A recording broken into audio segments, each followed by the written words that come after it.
Friends, ഇതൊരു പാർക്കാണ്. ഞാനും എൻ്റെ ഹസ്ബൻഡും കൂടി എന്നും രാവിലെ വാക്കിങ്ങിന് വരുന്ന പാർക്കാണ്. ഇത് ഞങ്ങളുടെ ഇവിടുത്തെ വീട്ടിൻ്റെ കുറച്ചടുത്തായിട്ടാണ് ഈ പാർക്ക് കാണുന്നത്. രാവിലെ ഞങ്ങൾ വന്ന് 1 മണിക്കൂർ ഇവിടെ വാക്കിംഗ് നടത്തിയിട്ട് കുറച്ചിരുന്ന് ഇവിടെ സ്പെൻഡ് ചെയ്തിട്ട് പോകും. ഭയങ്കര റിലാക്സേഷനാണ് അത് കഴിയുമ്പോൾ.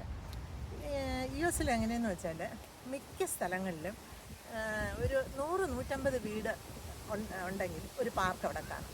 അത് അവിടുത്തെ കുട്ടികൾക്ക് കളിക്കാനും മുതിർന്നവർക്ക് നടക്കാനും ഒക്കെ എല്ലാ സൗകര്യങ്ങളും ഉള്ള ഒരു പാർക്കാണ്.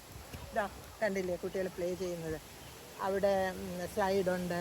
ആ കളർഫുള്ളായിട്ട് കാണുന്ന സ്ഥലം കണ്ടല്ലോ, ഇതിനൊക്കെ കുട്ടികൾക്ക് കളിക്കാനുള്ളത്. പിന്നെ തൊട്ടടുത്ത് കാണുന്നത് സൈക്ലിങ്ങിനുള്ള സ്ഥലമാണ്. കുറച്ച് മുതിർന്ന കുട്ടികൾക്ക് സൈക്ലിങ്ങിന് അവിടെ പറ്റും. പിന്നെ അതാണ്ട് ഒരു കോർട്ട് കണ്ടോ, ഇത് വന്ന് സോക്കർ, ബേസ്ബോള് ഇതൊക്കെ കളിക്കാനുള്ള ഒരു സ്ഥലമാണ്. ഇതിന് ചുറ്റും ആണ് നടക്കുന്നത്. ശരിക്കും ഇതിങ്ങനെ കവർ ചെയ്ത് നടക്കാനുള്ള നല്ലൊരു സ്പേസാണ് ഇവിടെ ഉള്ളത്.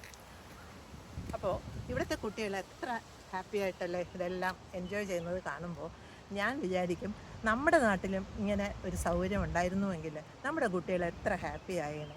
ഇപ്പോൾ എൻ്റെ നൈബേഴ്സ് കുട്ടികൾ തന്നെ ഈ ചെറിയ മുടുക്കുകളിലും ചെറിയ റോഡുകളിൽ കളിക്കാൻ അവർ കഷ്ടപ്പെടുന്നു. അതിൻ്റെ ഇടയിൽ സൈക്ലിംഗ് നടത്തണു. അതൊക്കെ കാണുമ്പോൾ എനിക്ക് ശരിക്കും വിഷമം തോന്നാറുണ്ട്. നമ്മുടെ നാട്ടിലും ഇങ്ങനെയൊക്കെ വന്നിരുന്നെങ്കിൽ നമ്മുടെ കുട്ടികളെ എത്ര എൻജോയ് ചെയ്തേനെ. ബൈ.